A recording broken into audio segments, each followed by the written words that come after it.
라이드 앤 딜라이트 4월 21일 말씀 묵상 시작하겠습니다. 오늘도 은혜를 베푸시는 주님을 사랑하며 찬양합니다. 마음을 열고 주님 말씀을 받고 순종할 수 있도록 우리를 성령으로 충만하게 하옵소서. 세상의 모든 분열과 전쟁을 그치게 하시고 고통당하며 아픈 이들을 치료하시고 회복하게 하옵소서. 하나님 나라의 정의와 평화와 사랑이 이 땅에 가득 임하게 하옵소서. 예수님 이름으로 기도합니다. 아멘.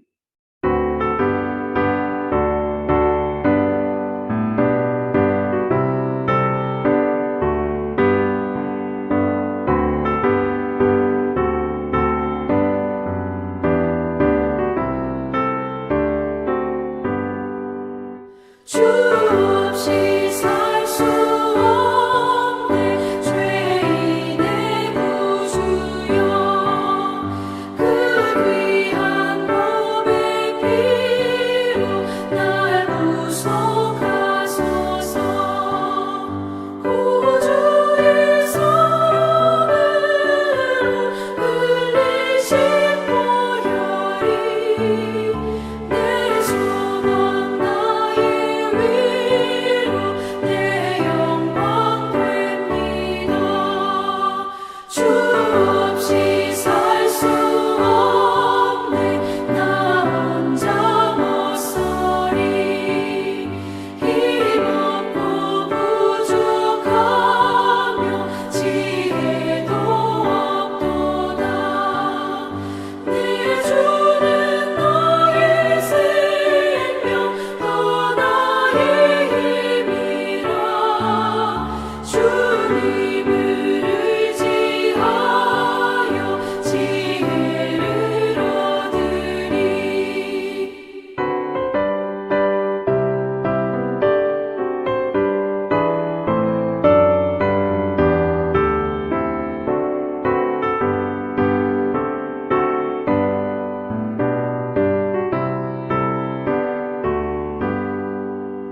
주 없이 살 수 없네 내 주는 아신다 내 영의 깊은 강도 마음의 소원을 주밖에 나의 마음 위하여 주리요 내 마음 위로하사 영원케 하시네 주 없이 살 수 없네 세월이 흐르고 이 깊은 고독 속에 내 생명 끝나도 사나운 풍랑일 때 날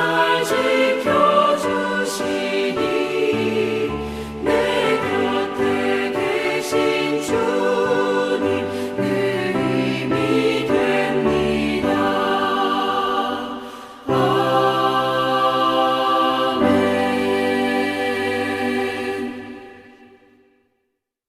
아멘. 요나서 1장 1절에서 17절 말씀입니다. 여호와의 말씀이 아미떼의 아들 요나에게 임하니라. 이르시되 너는 일어나 저 큰 성읍 니느웨로 가서 그것을 향하여 외치라. 그 악독이 내 앞에 상달되었음이니라 하시니라. 그러나 요나가 여호와의 얼굴을 피하려고 일어나 다시스로 도망하려 하여 욥바로 내려갔더니 마침 다시스로 가는 배를 만난지라. 여호와의 얼굴을 피하여 그들과 함께 다시스로 가려고 뱃삭을 주고 배에 올랐더라. 여호와께서 큰 바람을 바다 위에 내리심에 바다 가운데에 큰 폭풍이 일어나 배가 거의 깨지게 된지라. 사공들이 두려워하여 각각 자기의 신을 부르고 또 배를 가볍게 하려고 그 가운데 물건들을 바다에 던지니라.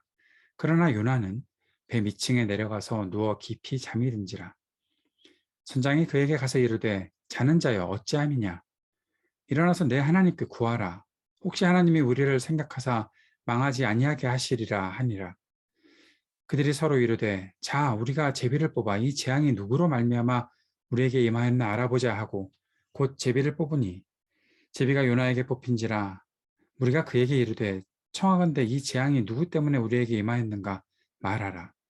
내 생업이 무엇이며 내가 어디서 왔으며 네 나라가 어디며 어느 민족에 속하였느냐 하니 그가 대답하되 나는 히브리 사람이요 바다와 육지를 지으신 하늘의 하나님 여호와를 경외하는 자로라 하고 자기가 여호와의 얼굴을 피함인 줄을 그들에게 말하였으므로 우리가 알고 심히 두려워하여 이르되 네가 어찌하여 그렇게 행하였느냐 하니라. 바다가 점점 흉용한지라 우리가 그에게 이르되 우리가 너를 어떻게 하여야 바다가 우리를 위하여 잔잔하겠느냐 하니 그가 대답하되 나를 들어 바다에 던지라. 그리하면 바다가 너희를 위하여 잔잔하리라. 너희가 이 큰 폭풍을 만난 것이 나 때문인 줄을 내가 아노라 하니라. 그러나 그 사람들이 힘써 노를 저어 배를 육지로 돌리고자 하다가 바다가 그들을 향하여 점점 더 흉용함으로 능히 못한지라. 우리가 여호와께 부르짖어 이르되 여호와여 구하고 구하오니 이 사람의 생명 때문에 우리를 멸망시키지 마옵소서. 무지한 피를 우리에게 돌리지 마옵소서. 주 여호와께서는 주의 뜻대로 행하심이니이다 하고 요나를 들어 바다에 던지매 바다가 뛰노는 것이 곧 그친지라. 그 사람들이 여호와를 크게 두려워하여 여호와께 제물을 드리고 서원을 하였더라. 여호와께서 이미 큰 물고기를 예비하사 요나를 삼키게 하셨으므로 요나가 밤낮 3일을 물고기 뱃속에 있으니라. 아멘. 오늘부터 요나서 말씀을 나흘 동안 묵상합니다. 주일학교 다닐 때 요나서 말씀을 재밌게 들었던 기억이 있습니다. 그림도 많이 그렸던 것이 기억납니다. 특별히 27절 말씀에 있는 큰 물고기가 요나를 삼켜서 요나가 밤낮 3일을 물고기 뱃속에 있었다라는 사실을 그림으로 그리면서 물고기 뱃속에서 큰 물고기 뱃속에서 요나가 주님께 기도하고 있던 장면들을 그렸던 기억이 있습니다. 과연 정말로 그렇게 기도할 수 있었는지는 잘 모르겠지만 어떤 상황이었는지 크면서 옛날에 가지고 있었던 그런 동화 같은 상상은 다 없어졌는데 오늘부터 요나서 말씀을 나흘 동안 살펴보도록 하겠습니다. 하나님께서 선지자 요나를 부르셨죠. 하나님은 요나에게 니느웨로 가라.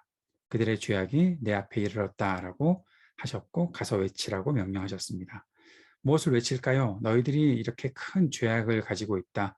하나님께서 그것에 대해서 진노하셨다라는 사실을 외쳐야 하는 것이었죠. 요나는 어떤 사람인가? 요나는 아미떼의 아들이라고 소개가 되고 있습니다. 성경에 보면 여로보암 2세의 큰 업적에 큰 영향을 끼친 중요한 선지자가 바로 요나였다라고 볼 수가 있습니다. 요나와 여로보암 2세는 북이스라엘 왕국이 망하기 전에 가장 길고 마지막이었던 평화와 번영을 경험했던 그때 역할을 했던 사람이 바로 요나였다라는 것이죠. 그만큼 중요한 인물이었습니다. 그런데 요나가 왜 이렇게 하나님 말씀을 어기고 있었을까요? 그리고 굉장히 이기적인 마음만 가지고 있었던 그런 선지자로 우리에게 소개가 되고 있을까요? 선지자들 중에 이스라엘 땅을 벗어나서 이방의 사명을 띠고 보냄을 받는 경우는 매우 드뭅니다. 물론 이방을 향해서 하나님께서 예언하시는 것들은 많이 나타납니다.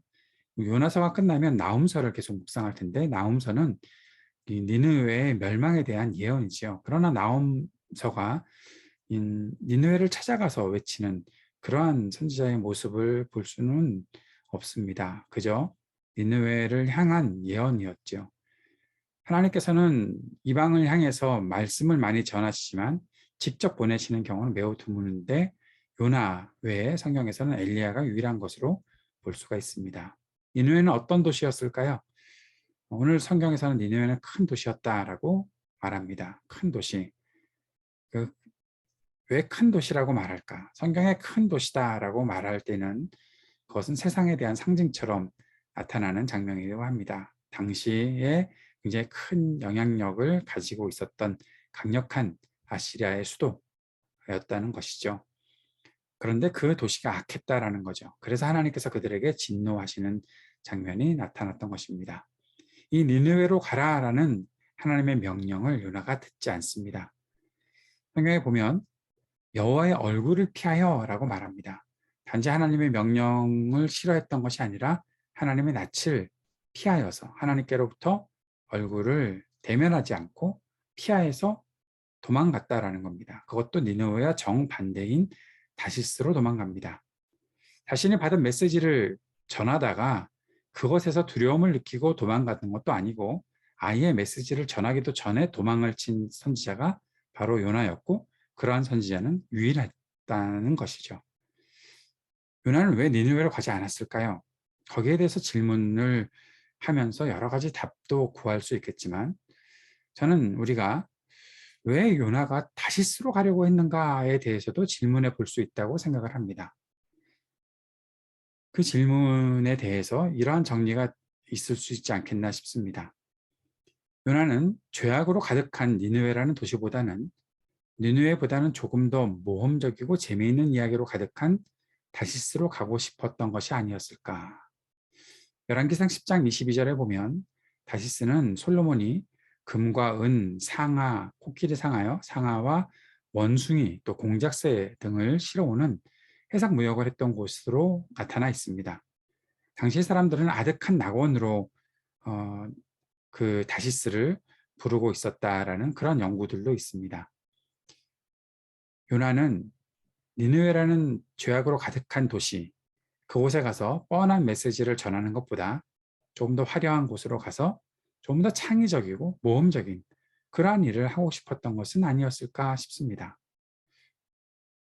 내가 전하는 메시지가 조금 더 멋진 곳에서 조금 더 재미도 느끼면서 할 수 있는 그런 일들이 였으면 더 좋겠다라는 생각들을 하는 목사들도 많이 있겠죠. 여러분은 어떻습니까? 여러분이 하고 있는 일들, 사역들, 그것이 어느 곳에서 그 일들을 감당하고 싶습니까? 내가 조금 더 재미있게 살 수 있는 곳, 내가 좀 더 여유를 누리며 살 수 있는 곳, 아니면 내가 조금 더 창의적인 일들을 하면서 사람들로부터 인정받을 수 있는 곳, 그런 곳에서 메시지를 증거하고 하나님의 뜻대로 살아가는 것을 우리가 더 원하는 것은 아닐까요? 맨날 뻔한 메시지, 맨날 뻔한 일들, 지겹고 지루하고 별로 그렇게 효과적이지도 않을 것 같은 그런 곳에서 그 일들을 하는 것보다 좀 더 나은 곳에서 나은 환경을 갖고자 하는 것이 우리의 마음은 아닐까. 요나를 보면서 그런 생각들을 좀 해보게 됩니다. 요나를 태운 배는 풍랑을 만나게 되지요. 모두가 두려워서 자신들의 신을 부르면서 기도하고 있었습니다. 그런데 요나는 잠을 자고 있었지요. 요나의 현재 상태를 보여주는 장면이 아닐까 싶습니다.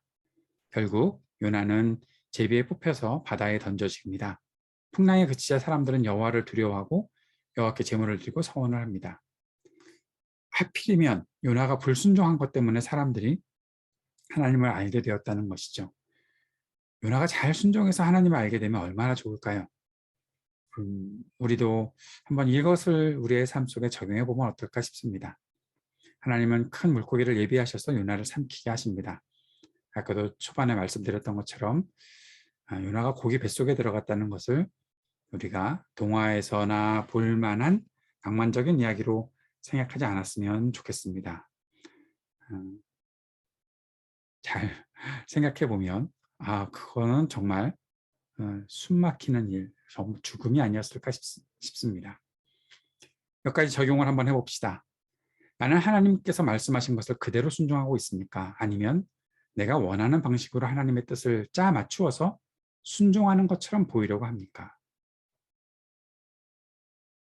나는 철저하게 하나님 말씀에 순종하는 삶으로 사람들에게 하나님을 알게 하고 있습니까?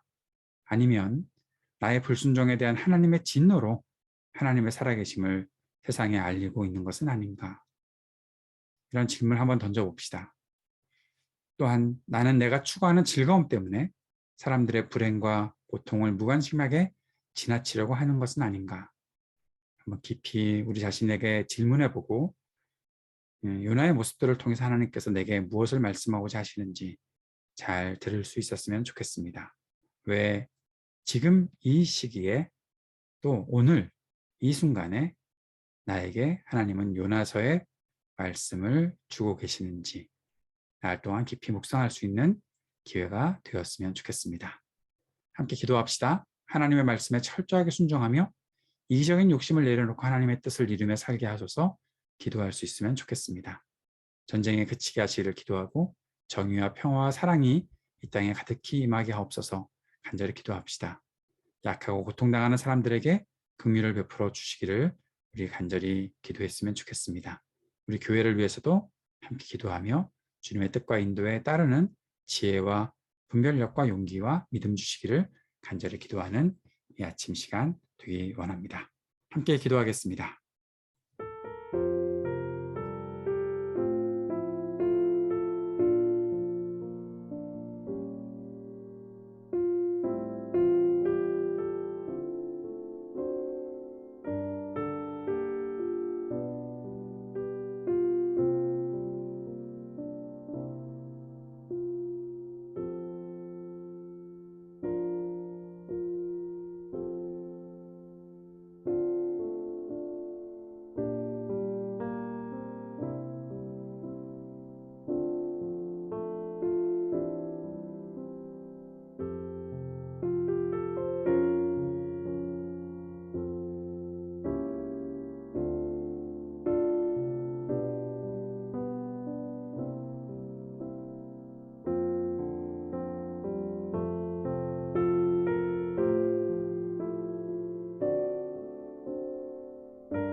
하늘에 계신 우리 아버지여, 이름이 거룩히 여김을 받으시오며 나라가 임하시오며 뜻이 하늘에서 이루어진 것 같이 땅에서도 이루어지이다.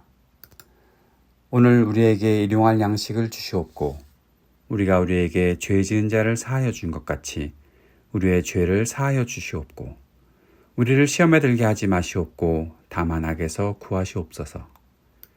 나라와 권세와 영광이 아버지께 영원히 있사옵나이다. 아멘.